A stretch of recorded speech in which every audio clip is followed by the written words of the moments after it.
estar lendo aqui. O dia 8 de março é o resultado de uma série de fatos, lutas e reivindicações das mulheres, principalmente nos Estados Unidos e na Europa, por melhor condições de trabalho e direitos sociais e políticos que tiveram início na segunda metade do século XIX e se estenderam às primeiras décadas do século XX. No dia 8 de março de 1857, trabalhadores de uma indústria têxtil de Nova York fizeram greve por melhores condições de trabalho e igualdade de direitos trabalhistas para as mulheres. O movimento foi reprimido com violência pela polícia. Em 8 de março de 1908, trabalhadoras do comércio de agulhas de Nova York fizeram uma manifestação para lembrar o movimento de 1857 e exigir o voto feminino a fim de trabalho e o fim do trabalho infantil. Este movimento também foi reprimido pela polícia. No dia 25 de março de 1911, cerca de 145 trabalhadores, a maioria mulheres, morreram queimados num incêndio numa fábrica de tecidos de Nova York. As mortes ocorreram em função das precárias condições de segurança no local. Como reação, o fato trágico provocou várias mudanças nas leis trabalhistas e de segurança de trabalho, gerando melhores condições para os trabalhadores norte-americanos. Porém, somente no ano de 1910, durante uma conferência na Dinamarca, ficou decidido que o 8 de março passaria a ser o Dia Internacional da Mulher, em homenagem ao movimento pelos direitos das mulheres e como forma de obter apoio internacional para a luta em favor do direito de voto para as mulheres. Mas somente no ano de 1975, durante o Ano Internacional da Mulher, a ONU passou a celebrar o Dia Internacional da Mulher em 8 de março. O objetivo da data, ao ser criada essa data, não se pretendia apenas comemorar. Na maioria dos países realizaram-se conferências, debates e reuniões cujo objetivo é discutir o papel da mulher na sociedade atual. O esforço é para tentar diminuir e, quem sabe, um dia terminar com o preconceito, a desvalorização da mulher. Mesmo com todos os avanços, elas ainda sofrem em muitos locais, com salário, como já foi dito nessa noite, a violência masculina, jornada excessiva de trabalho e desvantagem na carreira profissional. Muito foi conquistado, mas muito ainda há para ser modificado nessa história. Então foi por isso que surgiu a data, o dia da comemoração, no Dia das Mulheres. E realmente nós temos visto que tem mudado muita coisa, graças a Deus, E quando nós começamos a ver o Evangelho do Senhor Jesus Cristo, nós vemos o quanto Jesus nos amou, Como a nossa irmã já citou os versículos nesta noite, Jesus, ele veio para quebrar os paradigmas, ele veio para valorizar as mulheres. Nós vemos mulheres auxiliando Jesus, nós vemos Jesus Cristo, eu amo essa passagem, em João capítulo de número 4, quando ele começa a conversar com a mulher samaritana, que para os judeus aquilo era um horror, mas Jesus se apresenta a ela e ela se torna a primeira mulher missionária, Então Jesus, ele nos ama, só que tem os seus excessos, No nosso Brasil, a gente começa a ver que as mulheres, algumas, não todas, elas querem muito, muito, muito. Jesus mandou com que a mulher fosse submissa ao homem, como já foi dito nesta noite, e que a mulher, ela amasse o seu esposo. Se nós, mulheres, quisermos nos colocar no lugar dos homens, aí nós vamos deixar de fazer o papel qual o Senhor Deus nos chamou, Porque nós somos, as mulheres é a única que tem a dádiva de dar à luz, de fazer com que a vida continue. E hoje nós vemos mulheres que não querem ser mãe, mulheres que não querem nem ser mulheres, mulheres que acham vergonhoso ser donas de casa. Eu fico às vezes olhando, o mundo está de cabeça para baixo, irmãos. O que é certo é errado e o que é errado é certo hoje. Eu vim de uma igreja onde havia muito ensinamento para as mulheres, muito.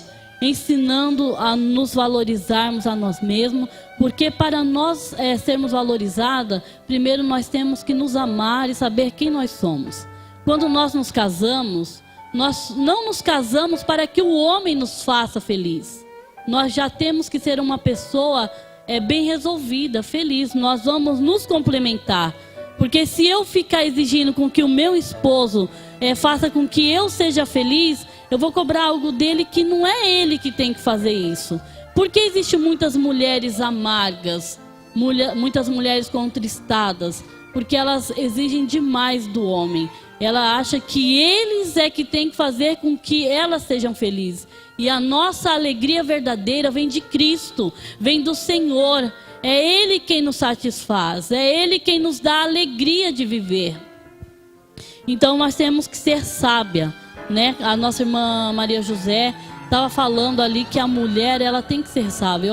Eu participei de muitos congressos com mulheres sábias, senhoras, e eu louvo a Deus por tudo quanto eu aprendi ali. Porque se a mulher não for sábia, ela não mantém um casamento, irmãos. Ela não mantém por muito tempo. Aí eu vi aquelas mulheres, uma vez eu fui no IBAD, ali um congresso de mulheres, e eu vi uma senhora dizendo, eu não me esqueço, ela trazendo uma palestra, falando, e ela falando de casamento, e ela disse assim: irmãos, tá vendo essa barriga? Ela era uma senhora assim, fortinha, é de engolir sapo, irmão. Para manter um casamento você tem que engolir muito sapo. Eu não me esqueço daquilo, né? E ela disse, e ele a mesma coisa. E hoje em dia os casamentos não duram porque ninguém quer suportar o outro, irmão. Se serviu, serviu, se não serviu, vai embora, tchau. Né? Nós estamos vivendo uma geração muito difícil, onde as mulheres querem direitos iguais em tudo, a ponto de desrespeitar os homens, o seu esposo. E o homem, como já foi dito, ele não aguenta isso, né, irmã Maria? Se for ficar respondendo, ele vai lá, pega uma faca. Essa semana nós vimos que uma mulher morreu porque o esposo pediu para ela abaixar o volume da televisão e ela não fez. Ele chegou e matou a esposa por causa disso. Ali, com certeza, já havia desrespeito entre os dois, né?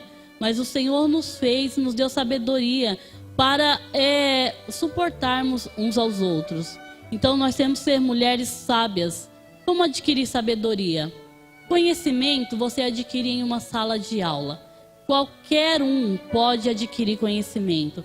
É só se dispor e ir para uma sala de aula, sentar e ouvir ali o seu professor. Agora, a sabedoria do céu vem através da palavra, que nos ensina a viver, né? Então nós temos que ler a palavra, temos que viver esta palavra. A mulher, ela foi chamada para ser meiga mesmo, para ser compreensiva, né? Eu sou filha de pernambucano, irmãos, então eu não consigo ser muito meiga, né? Eu tento, mas não sou aquela meiguice toda, né? Oh, meu Deus do céu! Mas a mulher, ela é mais paciente mesmo. E aquelas mulheres diziam, quando o homem começar a falar, nós temos que nos calar, irmãs, mesmo. Ficar quieta, deixar eles falar. E depois, com muita sabedoria, as mulheres diziam, na hora que você for dormir, conversa com seu esposo, que você com certeza vai conseguir resolver os seus problemas, né? Então, o nosso Deus é um Deus maravilhoso, né? Ele tem nos dado sabedoria, aquela que lê a palavra, aquela que vive a palavra, aquela que se dispõe a ouvir os mais velhos, né? A Bíblia fala para que as mais velhas ensinem as mais novas, mas as mais novas têm que estar dispostas a ouvir as mais velhas. E hoje a nossa geração está tão difícil que ela não quer nem ouvir os mais velhos. Como vão adquirir sabedoria e conhecimento? Fica difícil, né? Eu vou rapidamente, não vou tomar o tempo. Eu estava pensando em algumas mulheres da Bíblia. E a mulher de Noé. A esposa de Noé, ela vivia uma vida normal, irmãos. Até no dia que Deus olhou para Noé e disse para ele, Noé, constrói uma arca, né? Eu fico imaginando aquela mulher. Ela cuidava do seu esposo e dos seus filhos, até então estava tudo bem. Até chega Gênesis capítulo 3, e o Senhor diz para o seu esposo construir uma arca. Um tempo onde não chovia, a terra era molhada por orvalho. Você pode imaginar o que aquela mulher passava? ela, vamos dizer, se fosse hoje, passava pelo supermercado, alguém já apontava, olha lá a mulher do homem maluco que diz que vai construir um Titanic, sendo que nem chove, né? Aquela mulher, e mesmo assim ela apoiou seu esposo. Ela creu na promessa que Deus fez para Noé e foi firme com ele até o dilúvio. Nós vemos Débora, uma mulher sábia, né, profetisa, líder de guerra. E ela era também mãe, esposa e dona de casa. Mas ela era ali uma mulher que servia ao Senhor, era guerreira. 1 Samuel, eu gosto de Abigail, né? Nabal era um homem louco. Nabal era um homem sem sabedoria. E por causa disso, ele colocou a sua esposa e os seus filhos em perigo. Eles iam morrer. Mas Abigail era uma mulher submissa, uma mulher de Deus. E com palavras sábias, ela conseguiu ali acalmar o coração do rei Davi. E foram poupados a sua vida, a vida dos seus filhos e a vida dos seus empregados. Mulher sábia. É necessário que haja sabedoria em nossas vidas, irmão.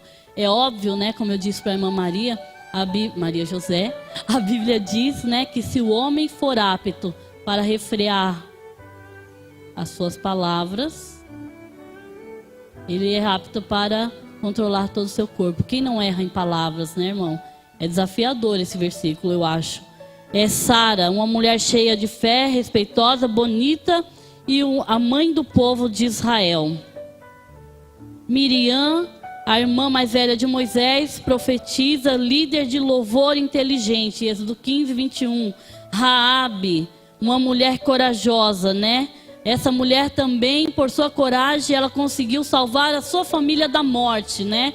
Ali ela escondeu aqueles homens, os espias, e eles prometeram que ela e sua família seria poupada da morte.